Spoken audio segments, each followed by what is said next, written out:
Coming at you live from my home studio in beautiful La Puente, California. This is the All Dodgers podcast. What is going on, Clint Nation? This is a show that is part of the Believe network of podcasts. And yes, we are live during a game. We got a couple of innings left. I don't know how much we'll actually talk about it or reference it here on the show, trying to make it somewhat useful for people listening or watching after we are live or on the podcast side of things. But on today's show, we'll be talking a little bit about this game, but we'll also be talking about Sho-Happily ever after, because Shohei somehow hit a whole ass marriage in the offseason. We will talk about the Ohtani news. Kiké Hernandez opened up about his turmoil through free agency, I guess we'll call it. Walker Buehler dispelled the rumors about his demise. And of course, I decided we got to mix in a little bit of Blake Snell talk on another edition of All Dodgers Live. Guys, let me know where you're representing your Dodgers fandom tonight. Let me know where you're watching this game. I got it over here, and it's not making noise, so we don't get no MLB copyrights. But I will jump into the comments here before we get into Shohei talk. Again, let me know where you guys are representing your Dodgers fandom, and don't forget, you got multiple devices. Have me on, have the game on. Mute them. I think I sound better than Tim Neverett and Rick Monday these days. That's a lie. Oh, also. Happy Thirsty Thursday. Time and time again points out for people listening after the fact, it is 3-3 tie in the 7th right now. You got One Eye Dragon in the chat. William Andrews in the chat. Hector X is in the chat. Of course, the always important to the chat, the important to our happiness, Diane Schroeder is in the chat saying, hello, Clint Nation. What is going on, Diane? Kevin Uhas is in the chat. We got King Zeldris in the chat. My liege. Denny Cortez is doing it right, multitasking to watch the show, watch the game at the same time. Let's see what else Jack is saying, talking about the Blake Snell thing. We will talk Snell in a little bit. He wants Snell at 2 years and $58 million. I don't know if that's enough for Blake Snell, especially if it's going to be a 1 year or a shorter deal. He's probably going to want some big time money out of that. But Denny's checking in from Colton, time and again checking in from Chico. Of course, I'm checking in from La Puente. You got Viquez up in Eureka, California. I've been there. Nice little town. Kevin Uhas talking about the Mookie Betts home run. Doesn't even like it. I don't think Mookie was aware that he hit that homer, but spring training for your home run trot, I guess, too. Ricardo Ayala saying he's checking in from Sesame Street. We got Matt Cord in the chat. We got NorCal in the chat. We got Richard Flores rocking with Clint from Devore, California. Showtime LA already wants Willie Adames on the team to immediately replace Gavin Lux. We'll talk Gavin Lux a little bit later. I don't want to be immediately right on the Gavin Lux stuff. But Jenny Vega's in the chat. What's going on, Jenny? We got Sarah Morris in the chat saying hi, and I don't like Tim. Tim Neverett, nice fella. He's a nice fella. I'll give him that much. But let's see what else we got. Sarah's checking in from Cheyenne.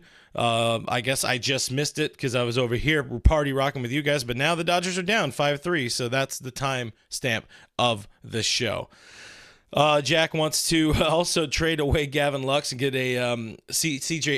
Abrams from the Nationals. I don't see that one happening. I don't think this team is going to give up on Gavin Lux anytime soon. And I'm not going to give up on you guys mashing that heart button or that thumbs up button, because Diane said y'all smash that like button for your boy Clint, and subscribe to the channel if you have not done so yet. Again, for folks who watch this show not live, this is a show that's really tailored for you guys, for the live audience, for people who want to come in here and just hang out and talk baseball and have some asshole in his office slash whatever. I mean, it's not my room, but it's my office, a room in my house that I dedicated to my office.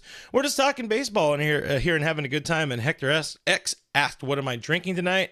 I decided to put it in one of the little drink cups, little shakers they give you at Dodger Stadium, because I'm getting that much more excited about opening day. But this is a whiskey cola. I made a whiskey cola, heavy on the cola because I was in a hurry when I was pouring and I did not measure up properly. But let's talk about Shohei, I guess. The big ticket, your leadoff for The All Dodgers live stream here. Show-Happily ever after. I'm going to keep saying it. Ohtani breaks the internet with his marriage announcement. Decides to post very late night. It was almost, I think it was 11:30 LA time when he posted on his Instagram with that marriage announcement. Listen, he leaves the Angels and he immediately gets a ring. So just do with that what you will. That's not mine. It's not an original. I did steal it from somebody online. I forgot who said it, but it's facts are facts. You know, it be like that. The question I have for everyone here, as apparently I think we got a homer from, I can't see who it is, but we got a homer. So Dodgers are getting closer to tying the game. What do you get? This is a question again. I'll talk a little bit more, but I want everybody to start dropping their responses on this, and then we'll find some of the good ones, some of the best ones, and some of the worst ones after I'm done talking about it. But what do you get? What wedding gift do you get for a guy that just signed a $700 million contract? I would not know what the hell you get that guy.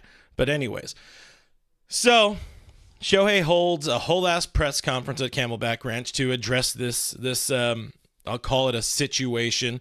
He delivered the scouting report on his wife, normal Japanese woman. I guess that means not famous. They were engaged last year. She lives in Japan. She's joined him in spring training. I don't know if she's still around right now or if she went back home.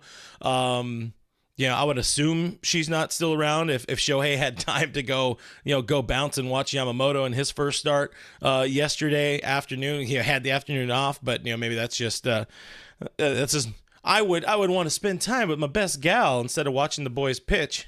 I'm lying. Anyways, the reports are also, it's not even reports. This is from his mouth. So apparently they've known each other for 3 or 4 years. But that was the massive news today. The posting, by the way, well cheers to Shohei and Mrs. Ohtani, I guess. The massive news of the day, though, the weird posting with the dog with Decoy in the corner was funny as hell. Again, you have a whole ass press conference. Apparently, one network in Japan carried it live. Wild. Just saying. But good for Sho. And as you guys all know, marriage is the leading cause of divorce. So be careful out there, Shohei. You don't want her getting half of that $2 million a year. But let's get some of your guys' thoughts on the Shohei situation. And what do you get?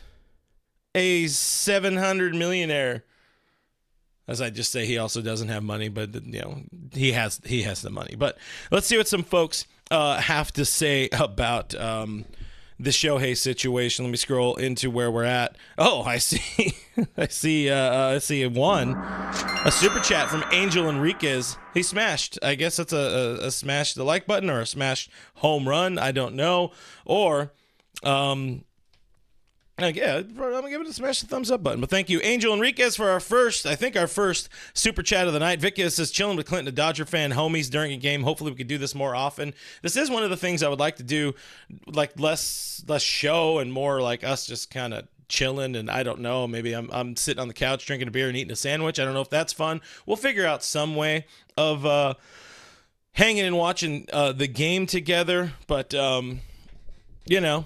give me your guys' thoughts on it, because it is something I want to do this season. Hector X says Ohtani broke many hearts today with that announcement. So that's a fact right there. Broke my heart a little bit, to be honest. Richard Flores hit the like button. He definitely did. Got us. I don't know where we're at right now. This was at the time 16. Sometimes you got to refresh to get that fresh number. But guys, don't hit it twice, because then you unlike, and that's a whole thing. Carnivorous Lunar Activity singing in the chat, or is hanging in the chat. We got a Clinton Nation in there. Still not addressing my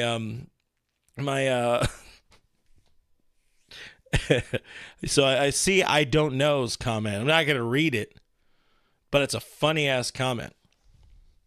It's BJ. Anyway, Sarah doesn't care about Shohei's marriage, but would get him an air fryer. And that's just, that's just a smart play. That's a safe play. Everybody needs an air fryer, I think, these days.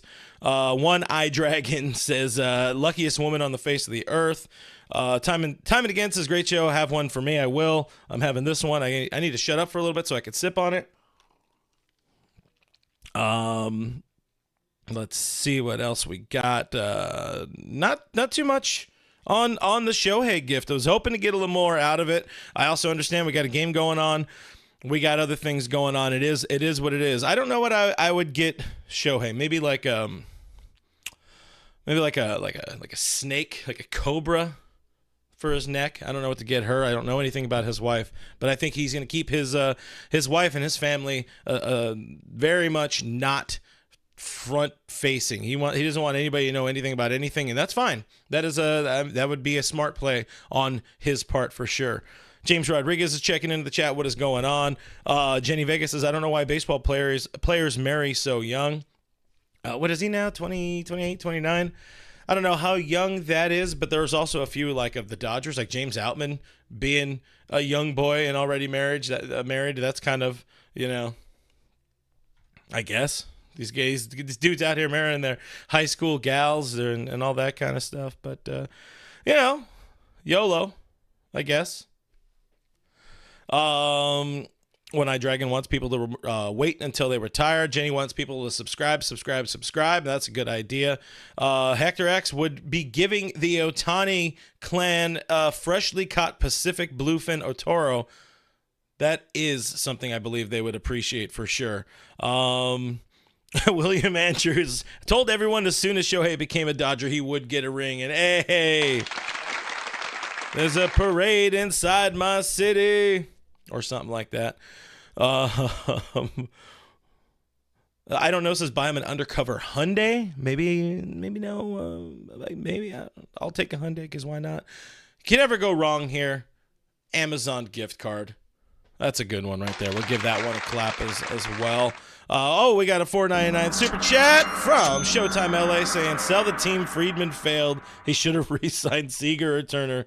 Dodgers going to lose 140 games. How is that Frank Fleming impression? I don't know the Frank Fleming part, but I'm slow. But I'm guessing we're not very thrilled with Gavin Lux's performance. Jack wants to use Miguel Vargas as trade bait. Not yet. Definitely during the season, during the trade deadline season. Carnivorous Interactivity says give him a plane ticket to Toronto. From what I heard, I think he's got a private jet, allegedly. It looks like some folks are very, very mixed on the whole Shohei marriage thing. I don't want to make this all about Shohei. I actually want to talk about Dodger baseball, but that's a little bit to talk about on it. Give a thumbs up. Oh, I pushed it twice. Give a thumbs up button thing for no more talking about Shohei and his marriage. Just talk about actual baseball stuff. Dropped the video yesterday talking about Max Muncy and the hand, and obviously he was removed from the game. Went for X-rays. Thankfully, X-rays come back negative. The plan for Mad Max Muncy is to keep the bat out of his hands for a few days, which is a smart play because, as I said yesterday, just don't let him develop bad habits. That's the thing you fear most in those situations, is one thing leads to another, and we've seen that happen a lot with Max over the last few years. The other big-ish note out of Dodger camp today, Emmett Sheehan is still shut down. He's getting closer to at least picking up the little squishy plyo balls. So that could be coming in the next few days, and the timeline is kind of pushing up against the him potentially being on that Korea series opening day roster. It might not happen, but Dave said the expectation is that the domestic opening day, the U.S. opening day at Dodger Stadium on the 28th, should still be on target. So good news on Muncy. Okay news on Emmett Sheehan. He doesn't need to be ready for opening day. They still have other options. They don't need a fifth starter. They don't need a sixth starter, but they don't need a fifth starter immediately to open the season. As I've said before, the schedule is kind of in their favor. They have some days off where they can kind of work and massage the rotation a little bit and buy themselves some time. But Matt Cord asking, did Muncy's hand get x-rayed? Yes, he went for an x-ray today. Again, results came back negative, so that is good. I don't think they decided to do an MRI or anything because, as Max told reporters, the swelling in his hand, or I guess it's his hand, already went down. So he's good, and nothing broken, nothing to worry about there, and that's good. And to keep adding to the mostly good news, I think I mentioned yesterday, maybe not. I was going to, and I was going to save it for today. Talked a good bit about Walker Buehler of late. Walker Buehler took to the mound this week. I think actually he did. Yeah, that's right. I showed him throwing off the mound, and then he gave an update yesterday afterwards, or whenever the hell it was. My timing is off. Time has no meaning anymore. But anyways, he dispelled the rumors of his demise. He kind of called out some media outlets and whatnot. I don't know. I didn't read all of how people reported on it. I just looked at what Dave Roberts said. Maybe Dave could have said something a little bit better. The tweet that came from Jack Harris over the weekend when he was what I'm looking for, quoting Dave on Buehler. Dave had said Buehler is still searching for consistency in his bullpens right now, not ready for live BP yet, and then he goes and throws a live BP 2 or 3 days later. And to complete the quote from Dave on Walker, he's still kind of in that, it's not rehab mode, but he's got to get to the point where you're getting hitters out. He's not quite there yet. Dave could have said that better.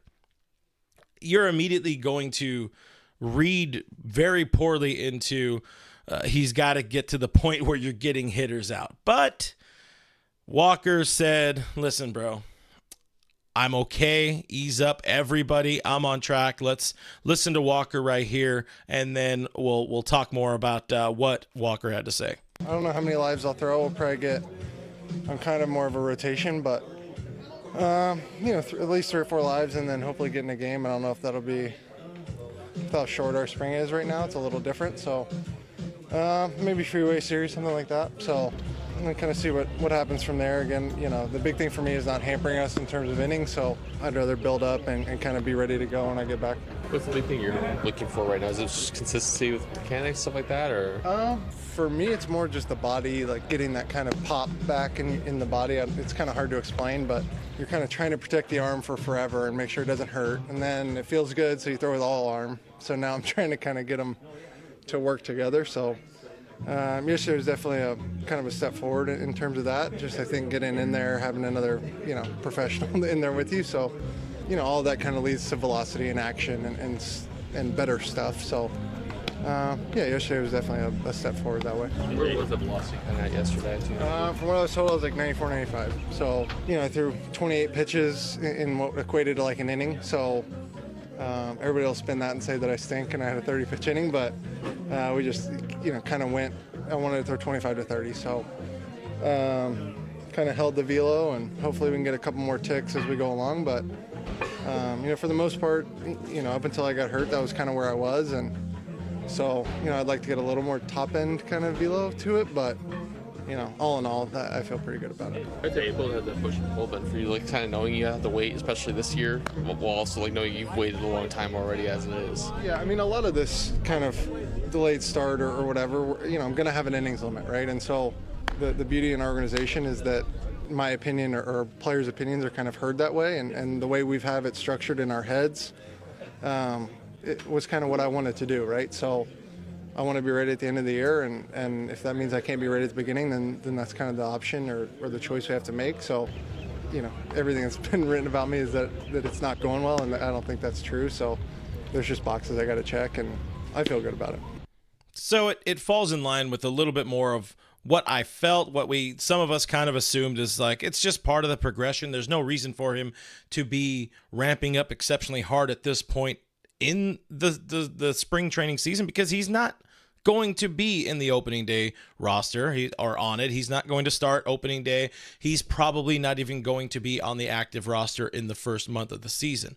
Couple takeaways from that situation. Sounds like he's or I mean, that sounds like he's saying he's being a lot more, or he was being a lot more arm focused in his delivery, less on the mechanics. You know, you are coming back from a rehab, or you are pitching through an injury. You might, you know, they really work out the arm, they work out the forearm, all that kind of stuff, and it's going to change the way, you know, probably need to be further back. It's going to change the way you might throw a ball, and it's going to really limit the way for a good while how you're using your lower body. And Walker is he's a trunk pitcher with the wide, you know, the big leg kick and all of that. So takes time to get through or get that going. I don't think it was a situation where him coming back early last year and trying to come back in September was anything or caused any damage or caused any harm. I think his mechanics were fine then. You know, they're talking about the issue was just kind of barking then. Elbow was kind of barking then, but now it's just more of, you had the long off season. Let's get back into good habits, good routine. I mean, he's still getting into it, and he's still hitting 94, 96 or whatever he said. So he wants to get back up into that high velo butane area, but he doesn't really need to. You know, you got other guys that are going to be the high velo guys. Find ways to get out, and this is kind of going to be the year where we see what Walker is really made of. But I'm pretty confident in his ability to figure it out and get back to the Walker we know. I know our buddy Jeff Spiegel talked about that on his Dodger Heads show with Dodger Blue today. He was talking about how he's very hyped for Buehler. He's all in on Buehler and not really worried about the situation. And I'm going to maintain the same type of positive outlook on it. I think we will see the Buehler we know and love by the time the trade deadline runs around or comes around, and by the time we are into October, we will see vintage butane, we'll call it. But I want to know some of your thoughts. A lot of things went on there. Haven't talked to you guys, it feels like, in a while, so let's get into the comments here. See a little bit back here, Swelling Sausage joined us. What's going on, buddy? Good to see you in the chat here. Young E, happy to see Walker in that 94, 95 range. Not bad, and also not bad considering it was his first live BP of the spring. So that is good. Let's see what else. Sarah pointing out a very good point, bringing up a very good point that Walker is a slow starter anyway. So again, this is a situation where you're not incredibly worried yet. I think I was much more worried over the weekend when Dave selected the words that he decided to say. Jenny Vegas says, nice interview. Hat tip to Sportsnet LA. I forgot to put that the little credit to them in there. But getting some love from Swelling Sausage. That's a phrase that you never really assume you're going to say. But so glad to that Clint has his channel. He's always been cool to me. Yes, sir. I love that guy. I love all of you people equally. I promise. No, but appreciate you guys hanging out with me doing this and you know, figuring this all out. This has been fun, and it's going to keep being fun. Imagine when we actually get like a regular season of baseball to happen. That will be cool. That'll be fun. I like baseball. I have one right here. Look at that. Mannyman5 Dodge in the chat says, I'm not one of those calling for Dave to be fired every 15 seconds people, but his communication skills sometimes, well, they kind of suck. It's fair. With the media too, he tries sometimes. I mean, the organization tries sometimes tries way too hard to not say something, that they just say nothing, or they say it kind of wrong. As the Dodgers lose their second consecutive spring training game, the curse of Yoshinobu Yamamoto is clear and apparent. But I kid. Anyway. Whatever I was saying, I meant it or I didn't mean it. But yeah, Dave and the organization, just be a little bit more, you know, fair or reasonable with what you're trying to say, or whatever. Just say like, I declined to speak on this. But hey, you know, give us something to talk about for a day, right? Walker Buehler, the end is near. I don't think I took that approach, but anyways. Sarah Morris talking about Lux. I want to talk about Lux a little bit later. I'm seeing a couple of comments in here asking about Blake Snell. Blake Snell is coming up next. Let's talk more a little bit through the comments, and then we will talk Blake Snell. But Diane Schroeder brings up the very important point. Make sure you hit that thumbs up button. Make sure you subscribe if you're not subscribed to the channel. It really helps out the channel, and it's extremely free to do. So, thank you. Gardner Real Sooner Activity says something very important, so everybody stop the presses. F the pitch clock. Thank you. Thank you. We always appreciate that. I'll give that the clap as well. There's one from Birasama talking about Snell. Get to that in a second. Young Yi asking about Paxton's debut tonight. A little up and down. Gave up a run. Did strike out for, 1 or 2 hits. I forgot how many hits he did, serve up. But, all in all, he came out of it healthy. That's the important thing. He spoke with reporters after the game, during the game, I guess I should say, after his outing, and said, he's feeling good right now. It's just all about building up. That's where he's at. He is a veteran, and it used to be back in the day the veterans kind of showed up and took their time getting ready for the season. But there he's talking on Sportsnet right now is James Paxton, but. Again, all you got to do is just get your pitches in there and throw. I didn't see any velo readings. I don't know where he was sitting at. We would love to see him sitting in like the 96, 98 range, but hit your spots, stay healthy. That's all you got to do, especially right now. Young Yi talking about tomorrow. Yeah, let's talk a little bit about tomorrow. So you got allegedly you got Shohei in the lineup. You got Kiké Hernandez making his debut, playing in center field. And who else was supposed to be in that? We know no Max Muncy, but it's going to be cool to see Kiké. Yeah, we haven't seen him in a Dodger uniform ever. But another night game, 5 o'clock game for the Dodgers. Tyler Glasnow makes his second start for the Dodgers this spring. One Eye Dragon talking about, I'm assuming we're talking about Yamamoto and the best splitter. I have some things to talk about with the splitter a little bit later. It's part of why I have the prop here. But anyways. Let's see what else we got here. Swollen Sausage bringing up the always famous avocados. One of these days, I promise. You bring the avocados, I'll bring the whiskey. I think that's a country song. Swollen Sausage also says Lux needs to catch the ball. A lot of love for Lux. A lot of love here from Richard Flores with a $4.99 super chat, which about equals $5. Thank you, Richard Flores.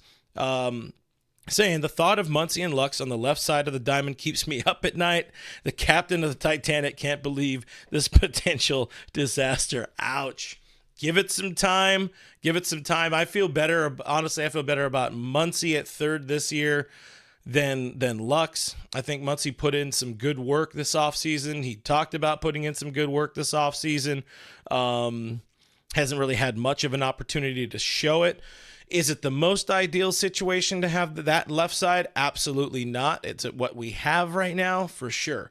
The important thing, or one of the important things, is there are defense first. There are defensive upgrade options on the roster already with Miguel Rojas, with CT3 or Kiké Hernandez at third. So you do feel pretty decent if things go bad or if you need a late game defensive replacement. You're in a good spot there. But, for now, it's a lot of, I guess not even wait and see. It's wait and hope. Because Lux, whatever. Let's just talk Lux for a second before we talk Blake Snell. Some people are going to be real pissed at me for burying the Snell lead this deep into the show, but Lux is boofed his first 2 chances, I think it is, 3 chances so far this spring. The first one was it during Yamamoto's start? I think he was already out of the game. The first one yesterday on Wednesday just looked like he admittedly not the easiest of plays.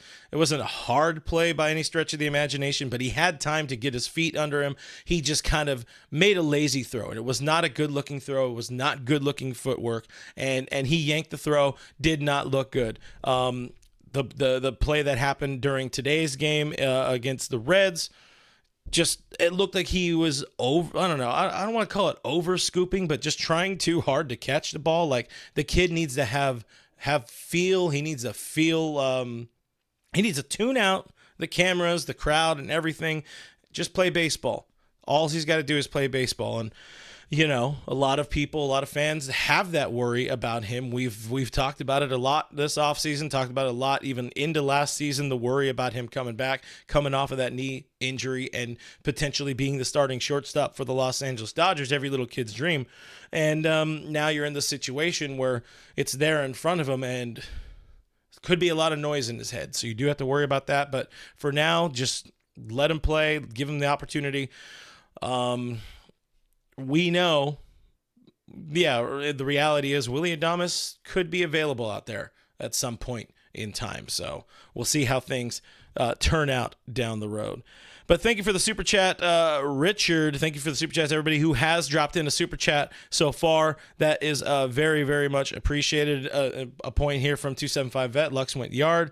We're going to always focus on the defense, sadly. Or Max. Is it Max? I think Max. I don't know if Lux did. I haven't seen the Lux one. I remember the Max Muncy homer, but anywho. What else? What am I looking for here? We got some love for the Titanic thing there. I should probably move into the finally. Let's do the first. I'm gonna take a drink, and then I'm gonna play the little this again. So do that. Listen to that thing. Subscribe, but. Let's address these. They're not even rumors. We'll just say that some folks online are talking. People are talking about Blake Snell, the latest in the Blake Snell free agency situation. Scott Boras saying, as Scott Slater joins at the perfect time, as I'm just about to talk Snell. Scott Boras saying that his client is open to the short-term deal with the high average annual value, a la Cody Bellinger. You wonder if that's going to be like $30 million a year, $35 million a year. We remember, Trevor Bauer's short deal was still valued at like $34 million a year, whatever it was. So it's still pretty high money for somebody like Blake Snell, but to be able to get him on your team, that's either any way you cut it, that is a boost to your organization. This is the reigning NL Cy Young Award winner. So we're seeing some people saying like, hey, if this guy wants to join a team or is open to joining a team on a short-term deal, why would the Dodgers not jump on that? So let's talk a little bit about the situation. Do the Dodgers need him? Well, you always need pitching. Every team needs pitching. It feels like there's always pitching concerns, but if there were real pitching concerns about, like, let's say Walker Buehler, which we just kind of dispelled earlier, or even like Clayton Kershaw, which we won't really know, I think signing somebody like Blake Snell would be much more of a top priority for the Dodgers at this point. Of course, Cody Bellinger signed the 3-year deal. It's really a 1-year deal with a 2-year option, kind of, and each year has its own little opt-out. So that's might be something like what they're looking like for Snell. Don't know the exact numbers. I saw somebody, might have been John Heyman, throwing around a figure of like $28 million a year, or no, that's what he rejected. So the Yankees offered $28 million a year for 6 years, did reject that one. So if he's rejecting 28, and I think the Yankees still have that on the table, if he's rejecting that much, again, he's going to want more. We're looking at like $35 million a year. So do the Dodgers need him? You always need pitching. Need is a strong word. You have some good starting pitching options. You have a pretty full starting rotation. But again, anytime you could add the reigning NL Cy Young Award winner, you probably want to do that. So need him? No. Nice to have? Hell yeah. That would be a marked improvement in the starting rotation. And you have him immediately either as your ace or your ace 1B behind Yamamoto, however you fill it out. It adds another left-hander to the starting rotation, which is something, it's still kind of a concern. I don't know if it's a concern. You just want guys that can get outs, but you also don't want an all right-handed starting rotation if you have your P's and Q's about it. So it would be, it would make the starting rotation that much better. I think I saw a comment in here earlier saying, you'd have like an almost 8-man rotation. And I don't have a problem with that. You also don't really know what you're going to get out of some of these guys. You don't know what you're going to get out of James Paxton in the long run or how healthy he's going to stay. To have like 3 dudes for sure at the top of your rotation. 4 if you want to count Bobby Miller. But if you're going to have like 3 or 4 guys at the top of the rotation that are going to be there for like from day one, Snell could be one of those guys. And then you have your 5th and 6th guy. Just kind of figure it out, They're going to get their innings. They're going to buy innings for people like Snell, for like Yamamoto, who's coming to the States for the first time, for Tyler Glasnow, who pitched, a career high 120 innings last year, 121. So it's not a rotation that's perfect by any means, by any stretch of the imagination. Can be very good. Snell would make it so much better. Would the move be bad? I mean, outside of the fact that you're adding the guy that, I guess you're bringing in Austin Barnes' son for one. That's always a nice one. We'll give myself a coin for that one because it's very cheap humor.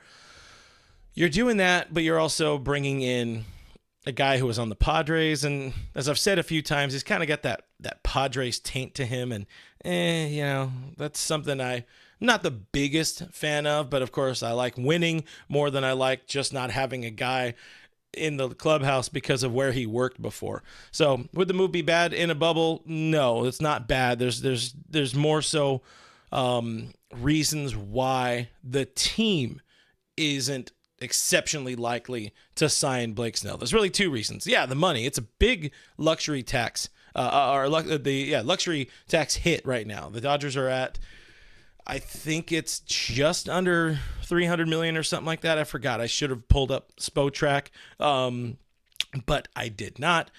But they have a lot of money committed to some people this year. A lot of money being spent on the injured list, being spent in deferrals for other players and things like that. I think Justin Turner's still getting paid by the Dodgers this year. But anyway, the luxury tax hit would be a big reason why the Dodgers would be hesitant to sign him. And he comes with a draft pick compensation, a draft pick hit. And I think it would be 2 for the Dodgers if they happen to sign him. And that's one of the things apparently Ken Rosenthal of The Athletic did mention in an article recently. He said one of the bigger hangups in Snell's market is some of the clubs don't want to deal with that, especially if you're doing the what I'm looking for, draft pick compensation hit, especially if you are going to get him for just 1 year guaranteed. Even if he signs like Cody Bellinger's deal, it's not a 3-year deal. It's a 1-year deal. It's a 1-year deal that makes Scott Boras feel a little bit better. That's all it is. And that's what they're trying to do with Snell. It'll be a 2 or 3-year deal. Really, it's a 1-year deal with some options if he happens to get hit by a car or something like that. Okay, maybe that's a little overdone, but still. Those are the 2 reasons. Those are the 2 main reasons I don't think the Dodgers would go after him. It's a luxury tax thing, and it's a draft pick thing, and it's not a pressing need. It's a glaring nice to have for sure. That said, where does he end up? Yankees still really want him. The Yankees, I think their tax situation is even worse. So they would literally, if they paid him $30 million, they'd have to pay him $60 million, or they would end up paying $60 million in 2024. And some teams don't want to do that for one guy. And I really can't blame them. So the tax situation is probably pulling the Yankees out of that market. And that really just leaves it down to the reports are saying Giants and Angels are the front runners. Those are the 2 organizations, in my opinion, that also make the most sense. I don't want to see the Giants be good ever, but also I'm a baseball fan. I like organizations spending some money on and putting good products on the field. I think one of the issues for years for this Dodgers team is they don't have the best competition all the time in the NL West, and then they go and run away with the NL West and win 100 games, and then they face real teams sometimes in the postseason and get kicked in the dick, and that's kind of a problem. Let the other teams in your division get a little bit better. Say the Giants sign Snell. You have competition. You have something to measure yourself up against and know what you actually need to fix before the postseason. Is that a complete thought there of mine? No, but I'm on to something there. That said, you could also say the last 2 years, who were the Dodgers bounced by in the postseason? Yeah, it was the Padres and it was the Arizona Diamondbacks. So there is competition there, but it's always a little bit different in the regular season. And Dodgers, issues with the postseason have kind of been well documented. They kind of don't know what the F they're doing there sometimes. So anyways, the Angels need somebody for sure. They have the money to spend it. As long as it's not deferred, apparently, Artie Moreno would be okay spending money. But we know Artie hates spending on pitching because it doesn't put enough butts in the seats regularly. And that's all he cares about is turnstile payroll or getting his money from fans showing up and buying tickets and spending money and all this kind of crap. But those are the two teams I think are the most obvious or the most likely. They have the money to go and do it. Yankees could use the help. I think they're in a very similar situation as the Dodgers. But again, you already have a very good team. That means you're probably spending a lot of money on your payroll already. And you know what? This guy also wants to get paid, and I think it's fair to him. And that might not happen with the Dodgers or the Yankees. But anyways, I want to know what some folks think here in the chat.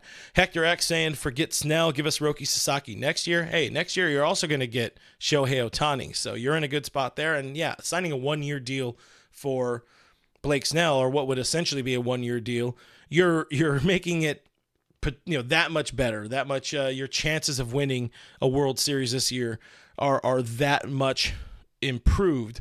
But then all of a sudden you got a lot of guys. I see One Eye Dragon saying Paxton seems good to go. You still have Paxton in there, and Paxton would be your number 7 dude if and when Walker and Kershaw do end up healthy.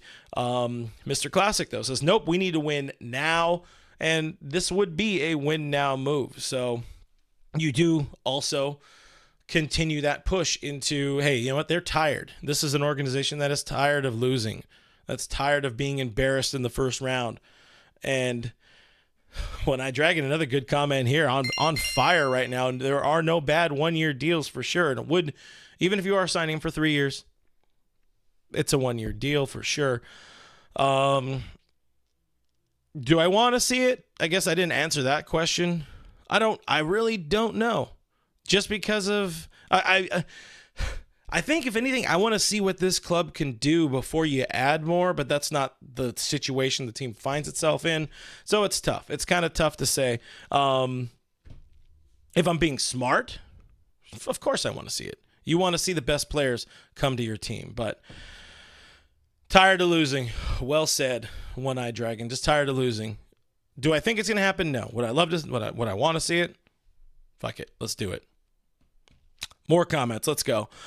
275 Vet says, we will win when we win. You can't buy a championship. Win now. The win now move was Astros signing Hader. That's kind of a win now move for sure. To counterpoint that a little bit, we've seen one team sort of be the pay to win, and that was last year's World Series champions, the Texas Rangers.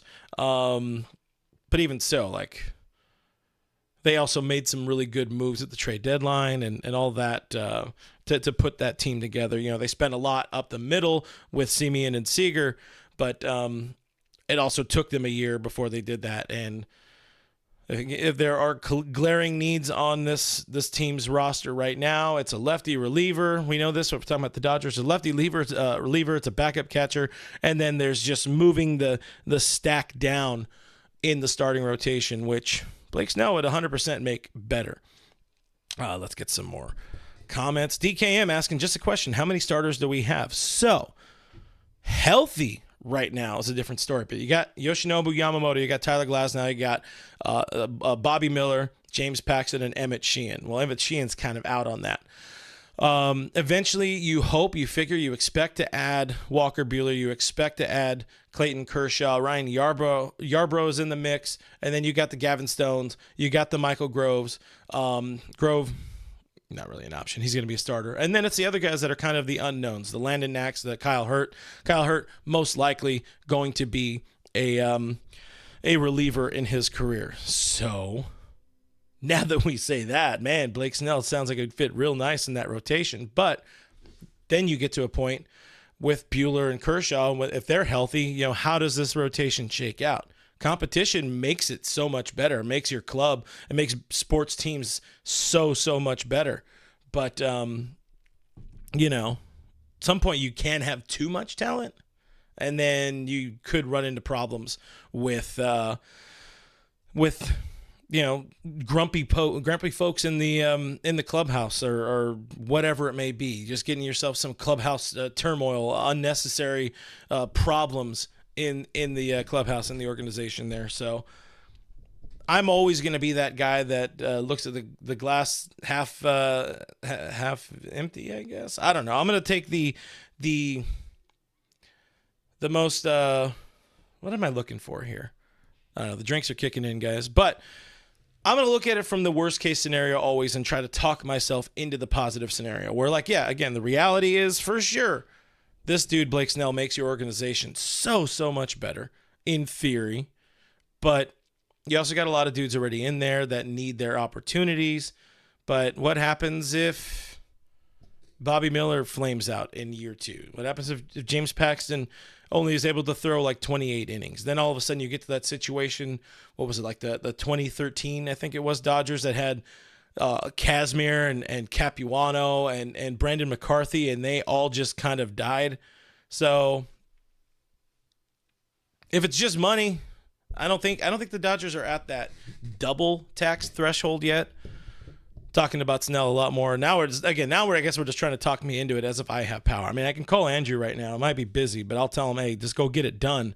And he'll be like, why are you calling me? But I think talking through the starters really has a good question there from DKM, the real Clint Black, asking how many starters and looking through it. It can get a little nerve-wracking. Because you are hoping for Buehler to be back and all the way back. And you're hoping for Clayton Kershaw to come back in August and be all the way back. Let's get some more comments here. Going back a little bit here. Abstract says, we don't need Snell. Man, if Glasnow gets hurt, we're screwed. Okay, I guess talking into it more, I get it. Sarah Moore says, Snell smells to me. I don't know why. I'll take the alliteration. Let's get into the some of the more recent comments here. I got some love for Dave Roberts as always. Life Journey says if there's too much talent, then trade Snell at the deadline, or you could trade James Paxton, trade Emmett Sheehan, fill other roles that you have available. But I think we're all maybe kind of talking ourselves into Blake Snell here. I don't know. This is a little nerve-wracking, guys. I feel like we're the ones in control of this. But anyway, let's see what else we got. Talking about Manfred, I don't know about that one. Sarah Morris is agreeing now. Now I think we need Snell. Well, Blake Snell, come on down. You are Los Angeles Dodgers. Maybe he'll sign in the last minute. I don't think it happens, though. I think there's too many arms this team wants to try. But then again, if you can get him on a 1-year deal, that would be nice. Anyways, let's move on. Let's talk about something a little bit different before getting the hell out of here. Guys, go ahead and hit that thumbs up button. Hit that subscribe button if you want Blake Snell to join the Dodgers. I hear that if we get to 200 likes on this video or something, Blake Snell will be a Dodger. This one, I promise you. But other stuff going on. Around the team a little bit. Kiké Hernandez opened up today with my pals over at Foul Territory TV. Went on with the guys on FT Live talking about his tumultuous trip, his journey down, a journey through free agency. He did say it came down to the Dodgers and the Yankees at the very end. I guess there was a report over the weekend where there was a group of 4 teams that were reported to be in on him. He said none of those teams were in on him, so there's your power of reporting with sources these days.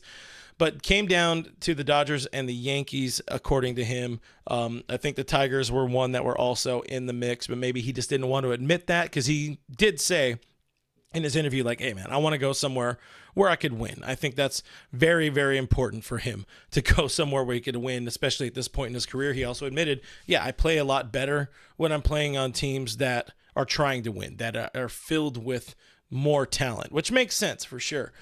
He revealed on Foul Territory that he actually called Andrew Friedman directly and gave him a deadline saying like, hey, if you want to get this done, like Monday is my deadline. And that's when we saw the deal happen.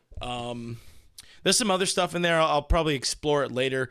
Kind of Kiké talking, alluding to collusion around the league. It's an interesting watch. Check out the whole chat with the Foul Territory guys. But he was talking about like Cody Bellinger's free agency and sort of the way he Hernandez. Kiké was talking about how the way he was hearing from teams. Like when he was hearing from teams and how they all sort of had the same messaging. So there was his allusion to collusion there. But one of the interesting things, though, the other interesting things was he had mentioned that there was actually a deal in place, or at least a verbal deal in place with the Dodgers a month before actually signing. It was contingent on that Margot trade. And I guess the Dodgers had a trade in place, but the deal fell through. So the Dodgers honestly really never wanted Manuel Margot to come to camp. I don't think they expected him to be there. I think they expected to get something done. Eventually get something done a week into camp, or 2 weeks into camp. Everything's fine. Everything's hunky-dory. But that's one of the reasons Margot was not at FanFest. But still, interesting little look into free agency and how things turned out for Kiké. As I said, Monday, Kiké is a better, part of this roster. He's much better for this roster as opposed to somebody like Margot, which he's, being limited to the outfield. He's got speed and all that, but you want somebody that can play a little bit of everywhere. I like that comment there from One Eye Dragon saying Kiké is just supposed to be a Dodger. And I feel that same way. Jenny says she's gonna have to watch that interview. It's worth it. It's definitely worth it. It's a good interview. Those dudes usually do a good job, I would say. And this is coming from me, because sometimes I linger on too long. Maybe just let the guy go when it feels like the conversation is kind of dry. But it is what it is. No, they do a good job, and they do a great job considering how much work they do every day. So shout out to my boys over there. What else are we saying? 275 Vet loves to see Kiké calling Andrew Friedman like, hey, you know what? Sometimes you got to get a deal done. Kiké shares an agent with Shohei Ohtani. He shares an agent with Tyler Glasnow. So there's already a lot of conversation going on with his agent and Andrew Friedman. So maybe at some point you're just like, give me the phone, let me talk to him. So that's how I read Kiké's little conversation there with Friedman there. Mr. Classic is glad Margot is gone. Yeah, I was never really in on that dude being a Dodger, and maybe he would have been good. Maybe sometimes it may be good, sometimes it may be shit. I'm just happy we didn't need to figure it out. The other thing, one of the other little things I did want to kind of talk about was let's go back a little bit. I didn't put it in my daily news and update video for Wednesday. I did kind of notice it in the game, but didn't overly process it until I started seeing some things online about it.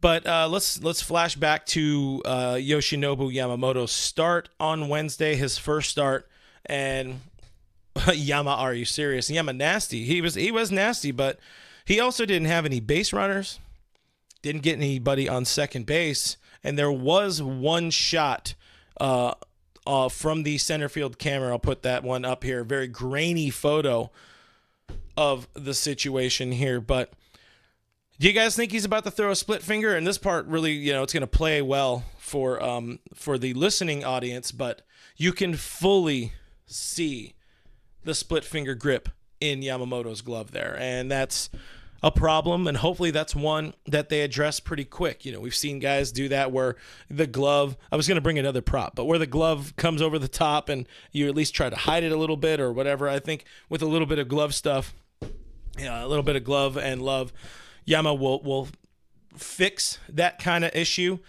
But it is something you kind of get concerned about, especially you get somebody on second base, get a few trash cans out there, maybe Yama starts tipping those pitches and things go awry. We've seen in the past recently, I think it was Mookie Betts. It was actually Mookie Betts talking to it during training camp, they called it summer camp in the 2020 summer before the season restarted thanks to the COVID. Mookie tipped off Ross Stripling about, hey, yeah, he said I was kind of tipping my pitches, and Ross told me about like kind of changing his glove position and that whole thing, and that's how you kind of solve that. I'm sure Ross would tell you maybe it's not solved because the numbers he had the last couple of years with or the last year with the Giants, but still, it's one of those things to kind of watch. Again, I'll go to the screen again. You see how that glove is now. The next time Yamamoto pitches, if it's different, we'll probably be in a better. We'll feel a little bit better about the situation there. But anyway, that was one of the little things I wanted to talk about. Let's take some comments here, and then we will get the hell out of here. Your boy is getting hoarse. So I've been drinking. Actually, it's because I've been talking a whole bunch. But anyways, while we're still here, guys, hit that subscribe, hit that thumbs up. All those things really help out the channel for sure. Swelling Sausage saying doubt they would even hit it if they knew it was coming. It is filthy stuff. You could do that. You could do the tell them what pitch is coming, and sometimes they aren't going to hit it for sure. But I would imagine if anybody knew a split finger was coming, and I'll sidebar there, or I'll finish that and then I'll sidebar, which is not sidebarring. It's changing, or it's getting to a different point. Saying all that, I lost my train of thought. A lot of the times, pitchers will start with the ball in their glove already in their split finger or their fork ball setting, and then as they're getting into their wind, that's when they'll change the ball. So maybe that was a situation. Maybe it just needs a few more eyes on the situation, but could be a thing. And then I had another thought, and then I lost it. Probably it wasn't that important. But anyways, I see somebody who's drinking rum and Coke. Did I see that? I saw that. You guys are one part of the comments are hiding back there. But Swelling Sausage is drinking rum and Coke. That's a smart human being right there. We love a fine rum and Coke on a Thirsty Thursday show. The Right Field Pavilion in the chat. What's going on, Right Field Pavilion? Says, I understand it's just spring training, but the defense on the left side of the infield is going to be an issue.